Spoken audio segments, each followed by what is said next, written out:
Good afternoon. Thank you so much for joining us today, March 9th, for a media briefing. Today, we have Efren presenting our Spanish briefing. Efren, when you are ready, you may begin. COVID-19, reunión informativa para la prensa. Jueves 9 de marzo de 2023. Departamento de Salud Pública del Condado de Los Ángeles. Buenas tardes y bienvenidos a la rueda de prensa de hoy sobre COVID-19. A medida que avanzamos en una nueva fase de la gestión de COVID-19 y la pandemia, las métricas COVID del Condado de Los Ángeles son estables, como compartiré hoy, y sigo siendo optimista de que las herramientas y los recursos que tenemos seguirán proporcionando protecciones esenciales contra enfermedades graves. Mientras hablo de los próximos cambios que empezarán a surtir efecto a medida que se levanten varias órdenes sanitarias de emergencia, Salud Pública mantiene su compromiso de proporcionar información precisa, acceso a medicamentos que salvan vidas y aplicación de medidas de seguridad que minimicen el impacto de COVID-19. Next slide, please.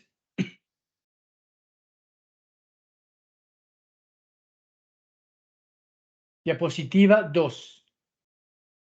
Para empezar hoy, quiero observar las líneas de tendencia de casos, hospitalizaciones y muertes desde el inicio de la pandemia en marzo de 2020 hasta hoy. La línea de tendencia verde muestra la media de 7 días del número de casos notificados diariamente y se mide utilizando el eje vertical de la izquierda. El número medio de casos notificados es de 832 al día, lo que supone un descenso respecto a la media de 7 días de 1,000 casos de hace 2 semanas.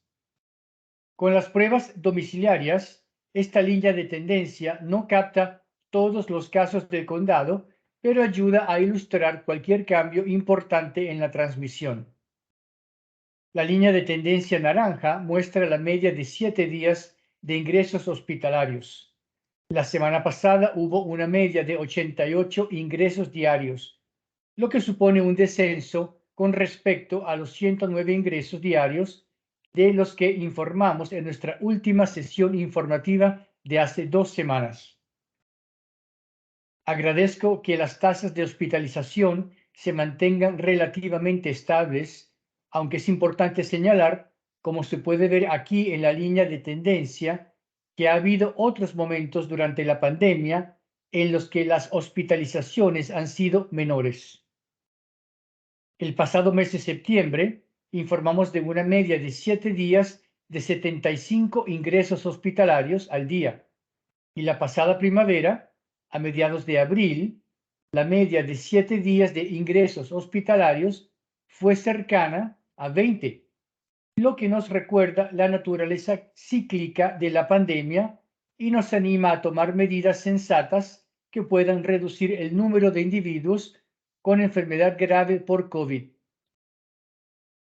La línea azul de esta diapositiva muestra la media de 7 días de muertes diarias notificadas y se mide con el eje de la derecha. Actualmente estamos notificando una media de 12 muertes diarias, lo que supone un ligero descenso con respecto a la media de 15 muertes notificadas hace 2 semanas. A todos aquellos que han perdido a un ser querido a causa del COVID-19, les ruego acepten mi más sentido pésame en estos difíciles momentos. Que sus recuerdos sean fuente de consuelo y fortaleza. Next slide, please.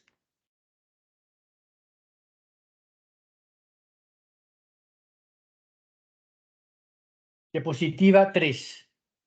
Al examinar los datos de hospitalización, es importante tener en cuenta que no todas las personas hospitalizadas con un resultado positivo en la prueba de COVID ingresan en el hospital porque necesiten atención asociada a su infección por COVID.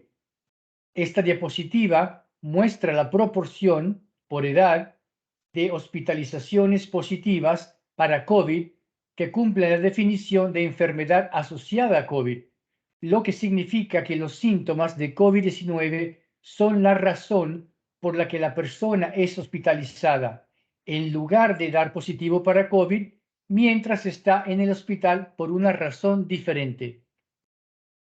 La línea azul representa a las personas de 18 a 49 años, la verde a las de 50 a 64 años y la morada a las de 65 años o más. En enero de 2023, el mes más reciente para el que tenemos estos datos, el 60% de las hospitalizaciones por COVID se produjeron entre personas de 65 años o más y de estas hospitalizaciones, el 55% estaban asociadas al COVID, lo que significa que el COVID fue la razón principal por la que fueron hospitalizados. Estadísticamente sabemos que este grupo de edad es el más afectado por el COVID-19. En el mismo mes, alrededor del 20% de las hospitalizaciones por COVID se produjeron entre personas de 50 a 64 años, cifra similar a la de las hospitalizaciones por COVID en personas de 18 a 49 años.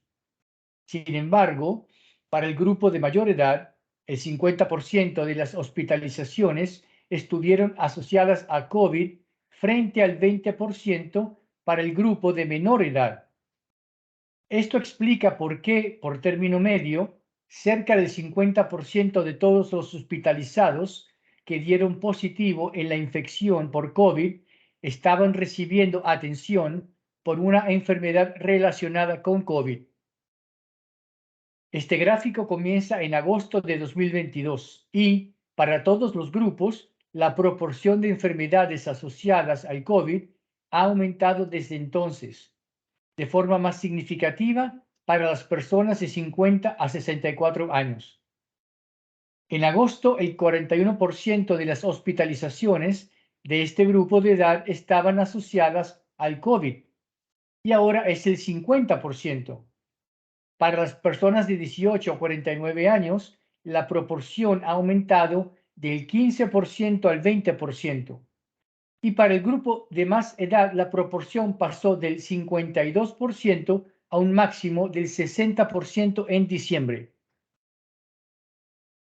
Incluso con un menor número de hospitalizaciones, se ha producido un impacto tanto en nuestras cifras globales de mortalidad como en la capacidad de los hospitales. Desde que empezó la pandemia, los hospitales han necesitado tratar a un cierto número de personas cada día por una enfermedad que ni siquiera existía hace 3 años. Esto ha supuesto añadir camas y reconfigurar el espacio para muchas instituciones sanitarias. Y el impacto global del COVID ha provocado, según informan los CDC, un descenso de 2 años en la esperanza de vida, de 78,8 años en 2019 a 76,1 años en 2021. Este es el mayor descenso de 2 años en la esperanza de vida visto en los Estados Unidos desde el tiempo entre 1921 y 1923. Con una vacuna eficaz, sigue siendo importante que los residentes reciban su vacuna bivalente de refuerzo y hablen con su proveedor sobre la terapia de inmediato si dan positivo. Se ha demostrado que ambas medidas reducen las probabilidades de enfermedad grave y muerte asociadas al COVID. Next slide, please. Diapositiva 4. Utilizando el marco de niveles comunitarios de los CDC, que analiza la tasa de casos y 2 métricas de hospitalización diferentes, esta semana el condado de Los Ángeles se mantiene en el nivel comunitario bajo por 8ª semana consecutiva, con una tasa de casos notificada de 57 nuevos casos por cada 100,000 personas, inferior a la tasa de casos de 69 por cada 100,000 que notificamos la última semana de febrero. Para la primera métrica de hospitalización, el número de nuevas admisiones COVID-19 por cada 100,000 personas, el condado de Los Ángeles está actualmente en 5,9, por debajo del 7,0 que informamos hace 2 semanas. Para la segunda métrica de hospitalización, el porcentaje de camas de hospitalización ocupadas por pacientes con COVID-19, el condado de Los Ángeles se encuentra actualmente en el 3,7%, ligeramente inferior al de hace 2 semanas.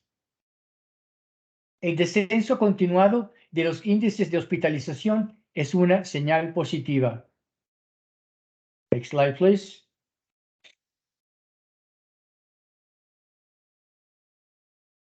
Diapositiva 5. Las aguas residuales es una métrica de alerta temprana para el condado de Los Ángeles, dando información sobre la transmisión de COVID-19 en la comunidad. Seguiremos haciendo un seguimiento rutinario de los datos de aguas residuales COVID después de levantar las órdenes de emergencia. En esta diapositiva tenemos las concentraciones de aguas residuales de SARS-CoV-2 desde el 11 de septiembre de 2022 hasta el 25 de febrero de este año. Como recordatorio, hay dos gráficos diferentes en esta diapositiva porque hemos hecho cambios recientemente para utilizar los datos de la creciente colaboración SCAN de aguas residuales o red de alerta de coronavirus de alcantarillado. Los nuevos datos del SCAN de aguas residuales incluyen muestras de la planta conjunta de control de la contaminación del agua, Hyperion y Lancaster. La línea azul es un promedio ponderado de las concentraciones virales en estas tres plantas de tratamiento de aguas residuales, ponderado por la población atendida por cada planta. Los datos de aguas residuales más recientes que tenemos son de las muestras recogidas durante la semana que terminó el 25 de febrero, ya que se necesita tiempo para que las muestras sean analizadas y se nos informe de ellas. Mirando el gráfico principal, está claro que nuestras concentraciones actuales de aguas residuales son sustancialmente más bajas que las que vimos durante el pico de la oleada invernal más reciente y que siguen disminuyendo lentamente. Esta semana el nivel de concentración es del 25% del pico de invierno, colocando al condado de Los Ángeles en preocupación baja para las concentraciones de aguas residuales, de acuerdo con nuestra métrica de alerta temprana del condado de Los Ángeles. El gráfico inferior de la esquina, la línea verde, muestra las concentraciones de aguas residuales del colector de Tapia, Las Vírgenes. Presentamos estos datos por separado porque los analiza un laboratorio distinto al de los otros tres colectores. En el caso del colector de Tapia, Las Vírgenes, se observa el mismo patrón, con concentraciones sustancialmente inferiores al pico invernal. Las concentraciones del virus SARS-CoV-2 en las aguas residuales pueden proporcionarnos información que no nos proporcionan las líneas de tendencia de los casos, ya que son capaces de rastrear la transmisión que no se notifica o no se capta a través de las pruebas. Aunque están por debajo de nuestro pico, estos datos de aguas residuales son una prueba de que sigue habiendo una transmisión significativa del COVID. Next slide, please.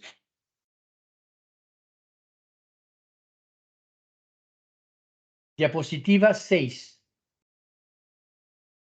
Dado que nuestros anteriores repuntes se han asociado a nuevas cepas del virus, sigue siendo de vital importancia que sigamos rastreando las variantes. En este gráfico se pueden ver las variantes como porcentaje de todas las muestras secuenciadas en el condado de Los Ángeles al 11 de febrero. Hay un retraso de 2 a 3 semanas en los datos de laboratorio debido al tiempo que se tarda en secuenciar las muestras. Las cepas circulantes representadas aquí son todas descendientes de Omicron y no estamos viendo nuevas variantes ni un rápido aumento de nuevas cepas. XBB.1.5, la sección naranja en la parte superior de la barra, representa el 66% de los especímenes secuenciados en el condado de Los Ángeles al 11 de febrero, un aumento no inesperado respecto a la semana anterior. XBB.1.5 ha ido aumentando en todo el país y en otras partes del país el aumento fue mucho más rápido. CDC Nowcast utiliza modelos para estimar datos más recientes.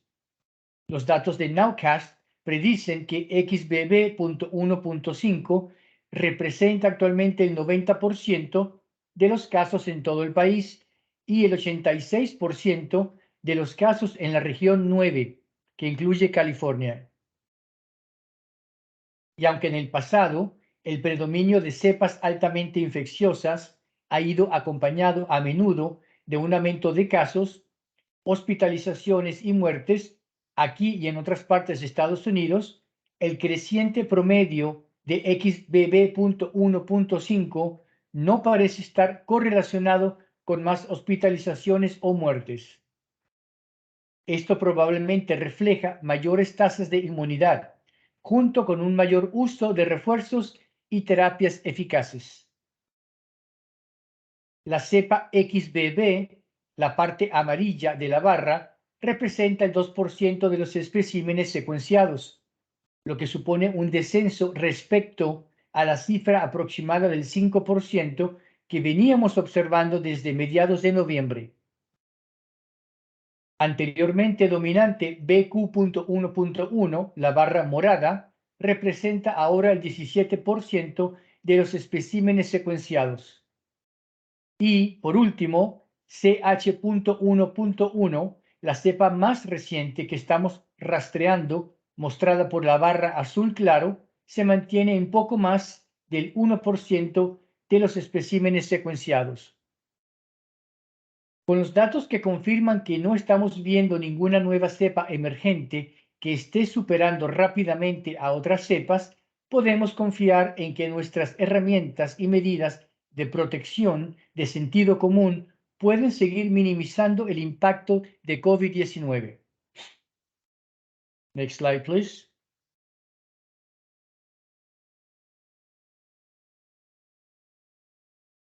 Diapositiva 7. Seguimos insistiendo en la importancia de las vacunas y del refuerzo bivalente porque nuestra experiencia local demuestra la gran diferencia que marcan las vacunas. En esta diapositiva hemos actualizado las tasas de hospitalización y mortalidad en los últimos 30 días para los residentes del condado de Los Ángeles que no están vacunados en comparación con los residentes que están vacunados sin el refuerzo bivalente actualizado y los residentes que están vacunados con el refuerzo actualizado. Estos datos pueden ayudarnos a entender las diferencias en las tasas de hospitalización y muerte asociadas con la cobertura de vacunación. El gráfico amarillo muestra las tasas de hospitalización por cada 100.000 habitantes y el azul las tasas de mortalidad por cada 100.000 habitantes. Las tasas de hospitalización en el periodo de 30 días que finalizó el 21 de febrero fueron casi 5 veces superiores para las personas no vacunadas en comparación con las vacunadas con el refuerzo bivalente actualizado, lo que demuestra el impacto positivo continuado de esta vacuna. La protección de la vacuna sigue siendo evidente, incluso en el caso de las personas vacunadas contra COVID-19, pero que no habían recibido el refuerzo bivalente, tenían más de 3 veces menos probabilidades de ser hospitalizadas en comparación con las personas que no estaban vacunadas y 1,5 veces más probabilidades de ser hospitalizadas en comparación con las que también habían recibido el refuerzo actualizado. Resulta aleccionador observar estas mismas comparaciones de las tasas de mortalidad durante el periodo de 30 días que finalizó el 14 de febrero. Las tasas de mortalidad de las personas no vacunadas fueron casi 4 veces superiores a las de las personas vacunadas sin el refuerzo bivalente actualizado. Y en el caso de las personas vacunadas sin el refuerzo actualizado, la tasa de mortalidad fue casi 2 veces superior a la de las personas que habían recibido el refuerzo bivalente actualizado. Las personas no vacunadas tenían más de 6 veces más probabilidades de morir que las que habían recibido el refuerzo bivalente. Esta semana se cumplen 6 meses desde que el refuerzo bivalente estuvo disponible por primera vez. Y estas cifras demuestran que la vacuna sigue funcionando muy bien, incluso a medida que nuevas cepas, como la XBB.1.5, que tenía más potencial de infección, se vuelven dominantes. La dosis de refuerzo bivalente está disponible para todas las personas a partir de los 6 meses de edad. Y dada la continua información convincente sobre la eficacia de la dosis de refuerzo, incluso en épocas en las que la transmisión es menor, sigue teniendo sentido que las personas que aún no hayan recibido la dosis de refuerzo bivalente, especialmente si pertenecen a un grupo de mayor riesgo, reciban esa dosis de refuerzo lo antes posible. Next slide, please.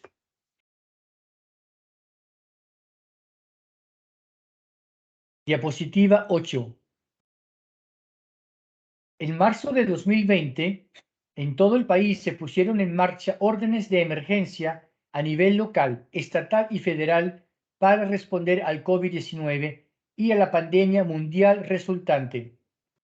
Estas órdenes reconocían las graves amenazas que planteaba el nuevo virus y eran esenciales para permitir, entre otras acciones, respuestas rápidas, acceso rápido a los recursos y flexibilidad para llegar al mayor número posible de personas con información, productos esenciales y vacunas. Aunque sigue siendo esencial continuar controlando la propagación del COVID-19 en nuestros hogares, lugares de trabajo y comunidades, ya no necesitamos depender de órdenes de emergencia para asegurarnos de que tenemos y podemos utilizar herramientas y estrategias de mitigación que salvan vidas. Las inversiones realizadas hasta la fecha han dado lugar a sólidos métodos de rastreo, una amplia capacidad de análisis y vacunas y terapias eficaces. Mientras haya una asignación adecuada de recursos, podremos seguir protegiéndonos unos a otros, a los más vulnerables y a nuestros sistemas sanitarios. Mientras nos adaptamos a los cambios en las políticas y prácticas, la salud pública sigue siendo a proteger e informar a las comunidades y a las poblaciones más vulnerables. Cuando finalicen las 2 declaraciones federales de emergencia de salud pública el 11 de mayo de 2023, se iniciará una transición hacia el uso de la cobertura sanitaria tradicional para cubrir los costes de vacunas, pruebas y terapias.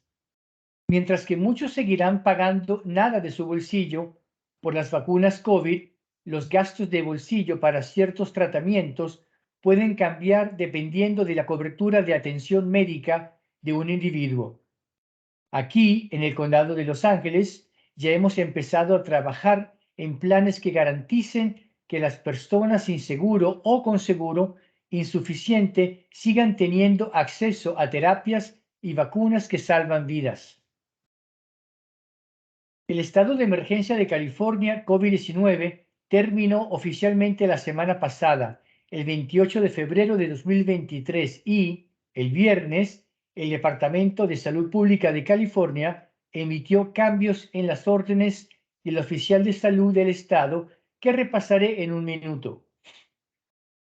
Y la semana pasada la Junta de Supervisores votó a favor de levantar las declaraciones de emergencia locales COVID-19 del Condado de Los Ángeles el 31 de marzo de 2023. El fin de las declaraciones de emergencia no significa que se acaben todas las protecciones.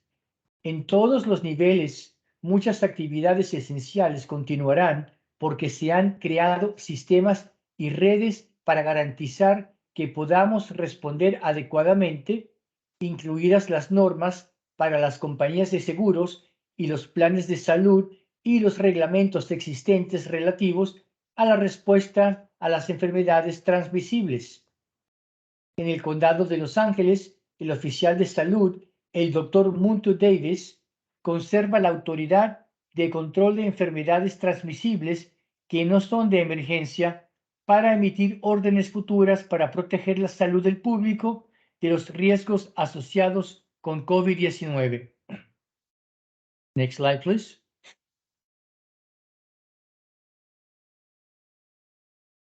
Diapositiva 9.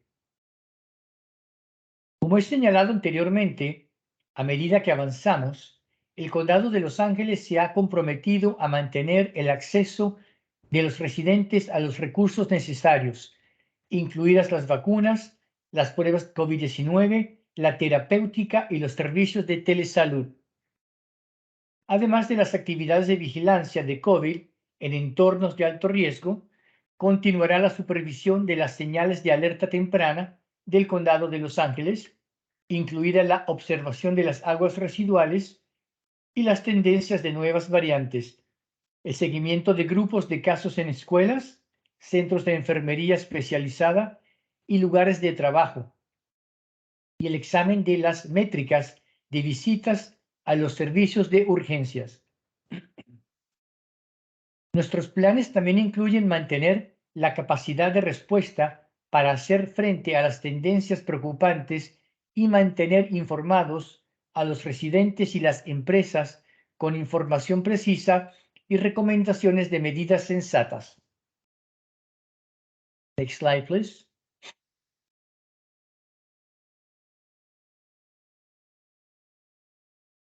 Diapositiva 10. Debido a que permanecemos en el CDC designado bajo nivel de la comunidad, el Condado de Los Ángeles, LA County Public Health, es capaz de alinearse con los cambios realizados el viernes en las órdenes del oficial de salud del estado, incluyendo la nueva orientación no de emergencia para COVID-19, aislamiento y cuarentena que entrará en vigor el 13 de marzo. Eso significará que a partir del lunes, si una persona da positivo en la prueba de COVID-19, ya no necesitará dar negativo para abandonar el aislamiento después del día 5, siempre que los síntomas ya no estén presentes o sean leves y estén mejorando, y no haya tenido fiebre durante 24 horas, sin haber utilizado medicación antifebril. Aunque las pruebas no son obligatorias, Salud Pública recomienda encarecidamente que una persona dé negativo en las pruebas de COVID-19 para finalizar el aislamiento antes del día 10. Esto reducirá las posibilidades de infectar a otra persona con COVID. Si una persona tiene fiebre y o síntomas, debe seguir aislada hasta que hayan pasado más de 24 horas desde que se le haya pasado la fiebre y hayan mejorado los síntomas. Las personas infectadas deben llevar una mascarilla bien ajustada alrededor de otras personas durante un total de 10 días, especialmente en lugares cerrados, a menos que tengan 2 pruebas secuenciales negativas con al menos un día de diferencia. Otro cambio que estamos haciendo en el Condado de Los Ángeles es alinearnos con la guía de manejo de exposición del CDPH. Para aquellos individuos que tienen una exposición conocida a una persona con un caso confirmado de COVID, Salud Pública recomienda encarecidamente, pero no exige, que la persona expuesta lleva una máscara bien ajustada alrededor de otros por un total de 10 días en ambientes interiores o cuando cerca de aquellos que están en alto riesgo de enfermarse grave. Como recordatorio, las personas expuestas al COVID-19 deben considerar la posibilidad de someterse a la prueba lo antes posible y, en caso negativo, volver a realizarla en los 3 a 5 días siguientes a la exposición. Next slide, please.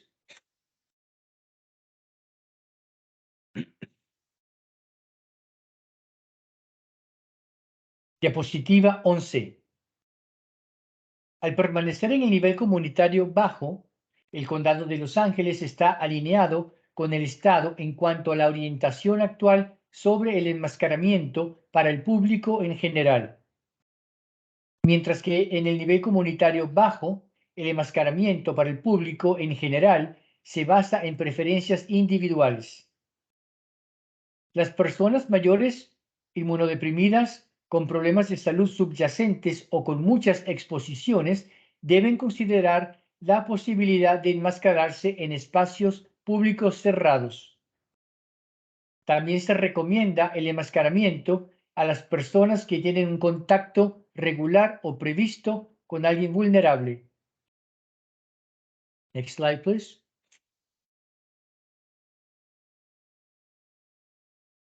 Diapositiva 12. El Condado de Los Ángeles también se alineará con los cambios realizados por el Estado sobre los requisitos de vacunación para los trabajadores de centros correccionales de detención y de atención a adultos a partir del 3 de abril de 2023. Los trabajadores de estos centros ya no estarán obligados por órdenes del Estado o del condado a vacunarse, lo que se define como serie primaria más un refuerzo contra COVID-19. Tenga en cuenta que cualquier empresa o instalación puede seguir exigiendo la vacunación a toda o parte de su plantilla. El Departamento de Salud Pública de ALC continuará vigilando cuidadosamente los conglomerados de casos en estos lugares para evaluar el impacto de estos cambios en la transmisión de COVID-19. Next slide, please.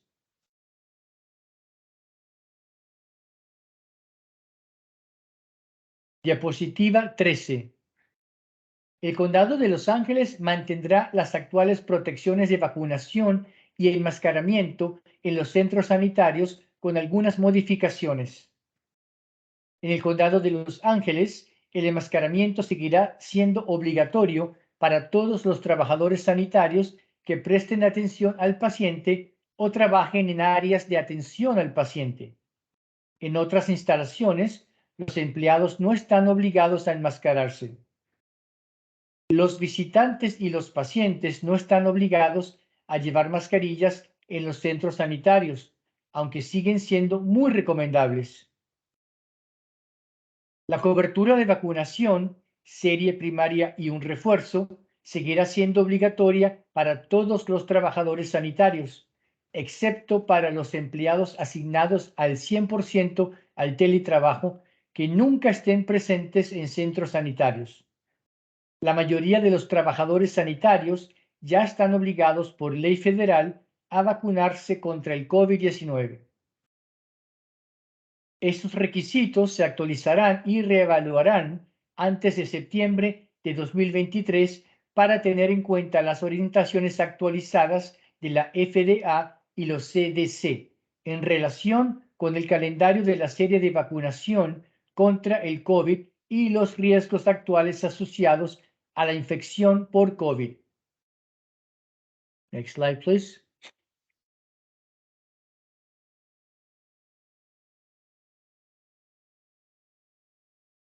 Diapositiva 14.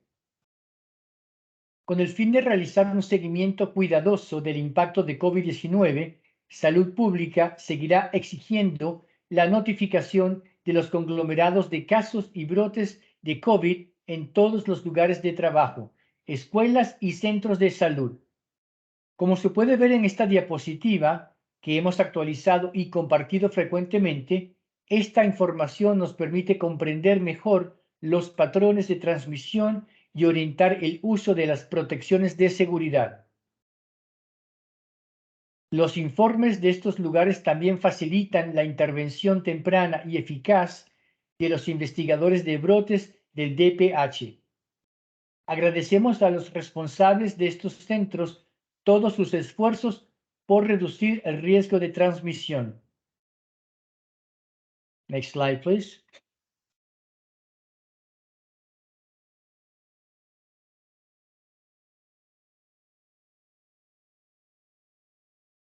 Diapositiva 15. A medida que avanzamos, comparto con muchos otros el objetivo de mantenernos seguros y sanos, asegurándonos de que los recursos críticos sigan estando disponibles.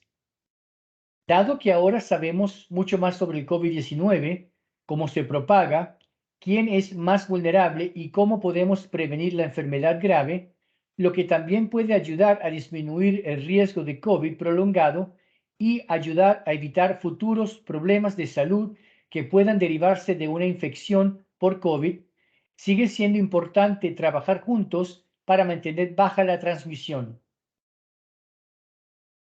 Como recordatorio, por favor, asegúrese de que está al día en sus vacunas COVID-19 y refuerzos. En pocas palabras, si usted no ha tenido una vacuna COVID en los últimos 6 meses, es probable que no haya tenido el refuerzo bivalente y usted es elegible para recibirlo ahora. Este refuerzo, formulado específicamente para las cepas Omicron, está aprobado a partir de los 6 meses de edad. Las vacunas son gratuitas y están disponibles en cientos y cientos de lugares de todo el país. Es una buena idea seguir haciendo uso de las pruebas caseras, ya que conocer la existencia de una infección puede evitar que infecte a otras personas de forma inadvertida y le permite conocer la existencia de una infección lo antes posible para poder acceder a la terapéutica. Todavía puede acceder a pruebas gratuitas en covidtest.gov y los planes de seguro cubrirán 8 pruebas al mes. Salud Pública distribuye kits de pruebas gratuitas en docenas de sitios en todo el condado. La importancia de las pruebas es doble. Conocer una infección puede evitar que infecte inadvertidamente a otras personas, especialmente a las que son vulnerables. Además, le permite conocer una infección lo antes posible para poder acceder a la terapéutica. Animo a todos a buscar tratamiento inmediatamente si tienen un resultado positivo en la prueba COVID-19 y están experimentando síntomas. Puede hablar con su proveedor, visitar un centro de pruebas para el tratamiento o utilizar los servicios de telesalud para ver si cumplen los requisitos. Para encontrar un centro o hablar con un proveedor de telesalud, puede llamar al 1-833-540-0473, 7 días a la semana, de 8 a.m. a 8:30 p.m. Por último, una mascarilla de alta calidad y bien ajustada sigue siendo una herramienta excelente para prevenir la propagación del COVID-19. Muchos estudios han demostrado que las mascarillas de alta filtración bien ajustadas constituyen una barrera física eficaz contra la propagación de gotitas y protegen al usuario de los virus que circulan en el aire. Se trata de una forma sencilla de protegerse a sí mismo y a otras personas más vulnerables. Para terminar, nuestra próxima sesión informativa está prevista para el jueves 23 de marzo, dentro de 2 semanas. Sus preguntas son bienvenidas.